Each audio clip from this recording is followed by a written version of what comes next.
Hello friends, എല്ലാവർക്കും പുതിയൊരു വീഡിയോയിലേക്ക് സ്വാഗതം.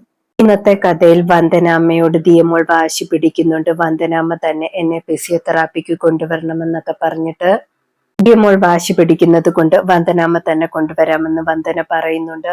ഡോക്ടർ പെട്ടെന്ന് അവിടേക്ക് വരുന്നുണ്ട്. ഡോക്ടറിനോട് വന്ദന പോവാന്ന് പറഞ്ഞിട്ട് പോകുന്നുണ്ട്. വന്ദനയും ദിയമോളും പോയതിനു ശേഷം ഡോക്ടർ ജഗനെ ഫോൺ ചെയ്യുന്നുണ്ട്.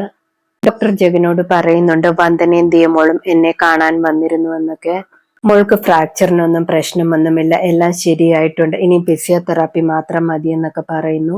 ദിയമോളുടെ ട്രീറ്റ്മെന്റിന്റെ ചെലവിനുള്ള ബില്ലൊക്കെ ഡീറ്റെയിൽ ആയിട്ട് മെയിൽ ജഗന് തന്നെ അയച്ചേക്കാമെന്നൊക്കെ പറയുന്നുണ്ട്.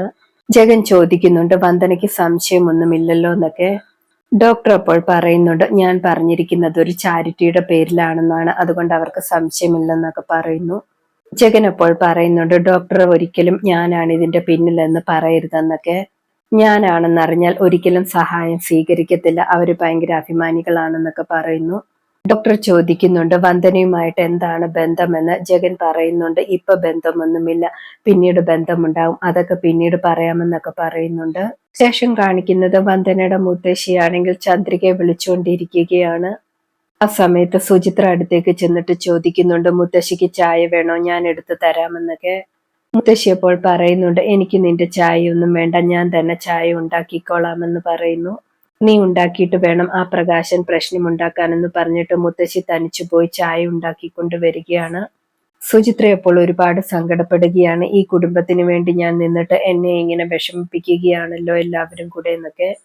വിനുവിനോടും സുചിത്ര സങ്കടം പറയുന്നുണ്ട് ഞാൻ എന്ത് തെറ്റ് ചെയ്തിട്ടാണെന്നൊക്കെ.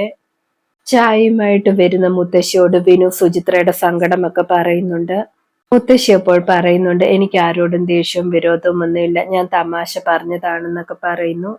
ഞാൻ നിങ്ങൾക്ക് 2 പേർക്കും ചായ കൊണ്ടുവന്നിട്ടുണ്ട്, ഞാൻ ഇട്ട ചായയാണ്, കുടിച്ചു നോക്കെന്നൊക്കെ പറഞ്ഞിട്ട് 2 പേർക്കും കൊടുക്കുന്നു. വന്ദനയും ദിയമോളും ഓട്ടോയിൽ വന്ന് ഇറങ്ങുന്നുണ്ട്. ദിയമോളുടെ കാലിലെ പ്ലാസ്റ്റർ ഒക്കെ മാറ്റിയിട്ടുണ്ട്. ദിയമോൾ പതിയെ നടന്നു വരുന്നത് കാണുമ്പോൾ എല്ലാവർക്കും സന്തോഷമാകുന്നുണ്ട്.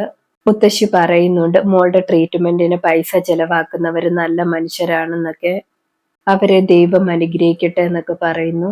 ശേഷം കാണിക്കുന്നത് സാഗറും കുറുപ്പും തമ്മിൽ മീറ്റ് ചെയ്യുകയാണ്. സാഗർ പറയുന്നുണ്ട് എന്റെ ബിസിനസ് വളർത്തണം, അതിന് സാറുമായിട്ട് ഒരു ഡീലിംഗ് നടത്താൻ ഞാൻ ആഗ്രഹിക്കുന്നുണ്ടെന്ന്, അതിന് പകരമായിട്ട് എന്ത് സഹായം വേണമെങ്കിലും ചെയ്യാമെന്ന് പറയുന്നു. കുറുപ്പ് അപ്പോൾ പറയുന്നുണ്ട് എനിക്ക് തലവേദനയായി മാറിയിരിക്കുകയാണ് വന്ദന, അവളെ ഒഴിവാക്കണമെന്നൊക്കെ പറയുന്നുണ്ട്. അവൾ ആ രാജീവിന്റെ കേസുമായിട്ട് മുന്നോട്ട് പോകുകയാണെന്നൊക്കെ പറയുന്നുണ്ട്. സാഗർ അപ്പോൾ ചോദിക്കുന്നുണ്ട് ആ കേസുമായിട്ട് മുന്നോട്ട് പോകുന്നതിൽ കുറുപ്പ് സാറിന് എന്താണ് പ്രശ്നമെന്ന്. കുറുപ്പ് അപ്പോൾ പറയുന്നുണ്ട് എനിക്കതുകൊണ്ട് പ്രശ്നമൊന്നുമില്ലെന്നൊക്കെ. സാഗർ അപ്പോൾ ആക്സിഡന്റ് നടന്ന ദിവസത്തെ കുറിച്ച് ചിന്തിക്കുന്നുണ്ട്. സാഗർ പറയുന്നുണ്ട് വന്ദനയുടെ കാര്യം ഞാൻ ശരിയാക്കിക്കോളാമെന്ന്. ബിസിനസിന്റെ കാര്യത്തിൽ എപ്പോഴാണ് എഗ്രിമെന്റ് എഴുതേണ്ടതെന്നൊക്കെ ചോദിക്കുന്നു. കുറുപ്പ് അപ്പോൾ സെക്രട്ടറിയെ കണ്ടാൽ മതി, എല്ലാം ശരിയാക്കി തരുമെന്ന് പറയുന്നുണ്ട്. ശേഷം കാണിക്കുന്നത് പ്രകാശൻ ജോലി കഴിഞ്ഞ് വീട്ടിലേക്ക് വരികയാണ്. ചന്ദ്രികയും മനോജും ഇരുട്ടത്തിരിക്കുന്നത് കണ്ടിട്ട് പ്രകാശൻ എന്തു പറ്റിയെന്നൊക്കെ ചോദിക്കുന്നുണ്ട്. മനോജ് പറയുന്നുണ്ട് കറണ്ട് ലാഭിക്കാമെന്ന് കരുതി ലൈറ്റ് ഒന്നും ഇട്ടില്ല എന്നൊക്കെ. ചന്ദ്രിക പറയുന്നുണ്ട് ഫാനും ഇട്ടിട്ടില്ലെന്നൊക്കെ. പ്രകാശൻ അപ്പോൾ പറയുന്നുണ്ട് ഇങ്ങനെയൊക്കെ പറഞ്ഞാൽ എന്റെ മനസ്സ് മാറുമെന്ന് ആരും കരുതണ്ടെന്നൊക്കെ. ചന്ദ്രിക പറയുന്നുണ്ട് നീയും വസന്തയും വയറ്റിൽ കിടന്ന സമയത്ത് എന്തൊക്കെ പ്രോട്ടീൻ ആഹാരം ഞാൻ കഴിച്ചെന്ന് അറിയുമോ എന്നൊക്കെ. നിങ്ങൾ വളർന്നു വരുന്ന സമയത്തും ഓരോ കാര്യത്തിനു വേണ്ടി വാശി പിടിക്കുമ്പോഴും അതെല്ലാം വാങ്ങി തന്നിട്ടുണ്ട്. മാധവേട്ടൻ ഒന്നിനും ഒരു കുറവും വരുത്തിയിട്ടില്ല. ഞാൻ വേണ്ടാന്ന് പറഞ്ഞാൽ പോലും ചില കാര്യങ്ങൾ മാധവേട്ടൻ പറയുമായിരുന്നു, മക്കൾക്ക് ഞാനല്ലേ വാങ്ങിക്കൊടുക്കാനുള്ളൂ എന്നൊക്കെ. എന്നിട്ട് ആ നീയാണ് ഇപ്പോ കണക്ക് പറയുന്നതെന്നൊക്കെ പറയുന്നു. അത് കേൾക്കുമ്പോൾ പ്രകാശൻ പറയുന്നുണ്ട് ഞാൻ പറഞ്ഞിട്ടാണോ ഇങ്ങനെയൊക്കെ ചെയ്തതെന്ന്. പ്രോട്ടീൻ പൗഡറൊക്കെ കഴിച്ചിട്ടുണ്ടെങ്കിൽ അത് ഞാനല്ല കഴിച്ചത്, അമ്മയാണെന്ന് പറയുന്നു. മക്കളെ വളർത്തേണ്ട കടമ അച്ഛനും അമ്മയ്ക്കും തന്നെയാണ്. എൻ്റെ മകൻ നാളെ എന്നെ എതിർത്ത് സംസാരിച്ചാൽ അവനെ എങ്ങനെ കൈകാര്യം ചെയ്യണമെന്ന് എനിക്കറിയാമെന്നൊക്കെ പറഞ്ഞിട്ട് പ്രകാശൻ ദേഷ്യത്തോടെ അകത്തേക്ക് പോകുന്നുണ്ട്. പ്രകാശന്റെ പെരുമാറ്റം കണ്ടിട്ട് ചന്ദ്രിക വീണ്ടും കരഞ്ഞുകൊണ്ട് നിൽക്കുകയാണ്.